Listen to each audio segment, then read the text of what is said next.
1200 दिनों में बनाया जाने वाला टाइटैनिक सिर्फ 2 ही घंटों में क्यों डूब गया? 10 अप्रैल 1912 ये वो दिन था जब दुनिया का सबसे बड़ा और महंगा तरीन बहरी जहाज टाइटैनिक अपने पहले सफर के आगाज के लिए बिल्कुल तैयार था।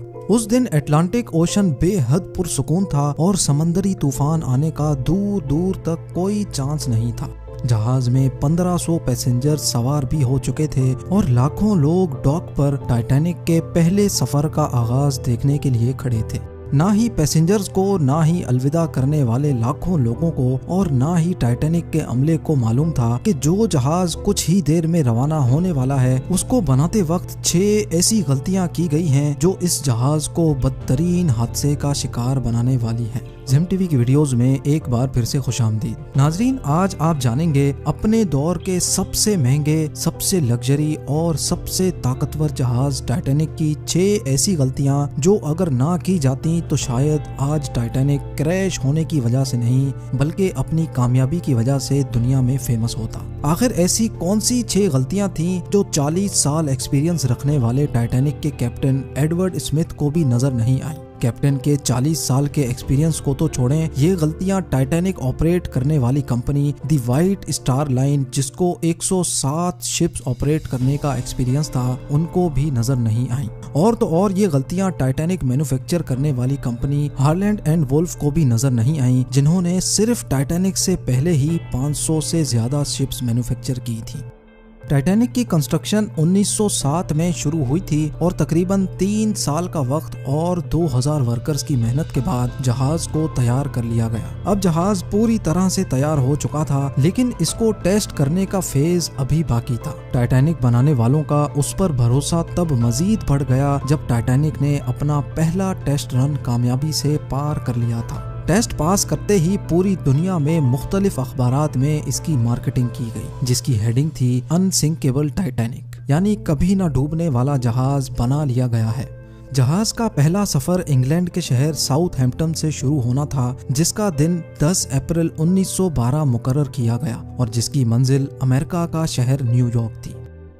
टाइटैनिक के इकोनॉमी पोर्शन में सफर करने की कीमत $30 जबकि फर्स्ट क्लास में सफर करने की $150 थी, जो आज के दौर में 3,40,000 रुपए बनते हैं। इस मार्केटिंग के नतीजे में यकायक सारी टिकट्स बुक कर ली गईं और आखिरकार वो दिन आ ही गया जब टाइटैनिक अपने पहले सफर का आगाज करने वाली थी। मिस्टेक नंबर 1, दोपहर को ठीक 12 बजे टाइटैनिक ने अपने पहले सफर का आगाज कर दिया और साथ ही टाइटैनिक की गलतियां सामने आना शुरू हो गईं। कैप्टन स्मिथ को मालिकान की तरफ से डेडलाइन मिल चुकी थी कि किसी भी सूरत में 17 अप्रैल तक, यानी सिर्फ 7 ही दिनों में न्यूयॉर्क पहुंचना है। इसी वजह से कैप्टन ने जहाज की रफ्तार शुरू से ही बहुत तेज रखी थी और यही थी टाइटैनिक की सबसे पहली गलती। कैप्टन स्मिथ को मालिकान की दी गई इंस्ट्रक्शंस और प्रेशर की वजह से न्यूयॉर्क जल्द से जल्द पहुंचना था, क्योंकि ये टाइटैनिक का पहला सफर था और अगर वो न्यूयॉर्क टाइम से ना पहुंचते तो टाइटैनिक की रेपुटेशन को काफी नुकसान होता।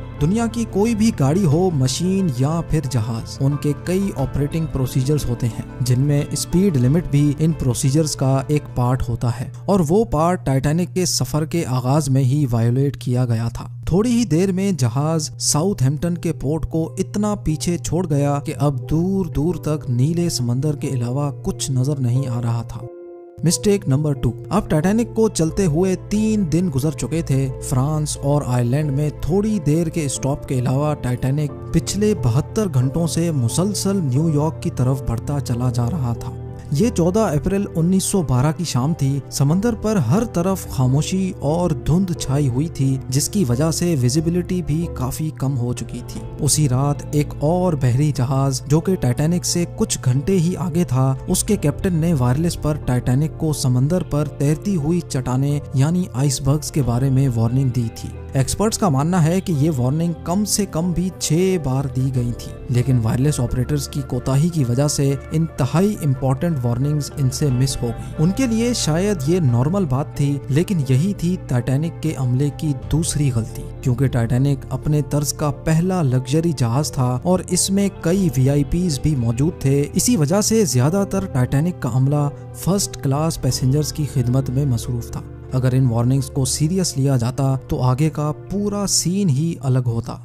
मिस्टेक नंबर 3, जहाज की स्पीड भी ज्यादा थी और उनसे एक बहुत इंपॉर्टेंट वार्निंग भी मिस हो चुकी थी। टाइटैनिक अब तेजी से इंतहाई बेखौफ अंदाज में आइसबर्ग की रेंज में बढ़ता चला जा रहा था, लेकिन अभी भी टाइटैनिक को हादसे से बचाया जा सकता था क्योंकि जहाज के पहरेदार अलर्ट थे, जो किसी भी आइसबर्ग की इत्तला दूर से देखने पर ही कैप्टन को देने के लिए रेडी थे। लेकिन दूर से देखने के लिए इनके पास एक चीज मौजूद ही नहीं थी और वो चीज थी दूरबीन। जी हाँ, पहरेदार अलर्ट तो थे, लेकिन वो आइसबर्ग को दूरबीन ना होने की वजह से दूर से नहीं देख सके और यही थी टाइटैनिक की तीसरी गलती।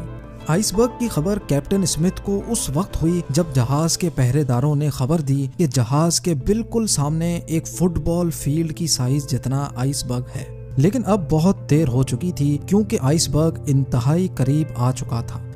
मिस्टेक नंबर 4, क्योंकि अटलांटिक ओशन में अक्सर शिप्स को ऐसे आइसबर्ग्स का सामना करना पड़ता है जिसको बड़े बड़े बहरी जहाज आराम से हैंडल कर लेते हैं। शायद कैप्टन स्मिथ ने भी यही सोचा था। आइसबर्ग की खबर मिलते ही कैप्टन स्मिथ ने जहाज के इंजन बंद करने का हुक्म दिया और साथ ही टाइटैनिक का रुख बदलने का भी ऑर्डर दिया। बेशक कैप्टन स्मिथ ने आइसबर्ग से बचने की बहुत कोशिश की, लेकिन फासला इतना कम रह गया था कि कुछ भी करना फजूल साबित हुआ।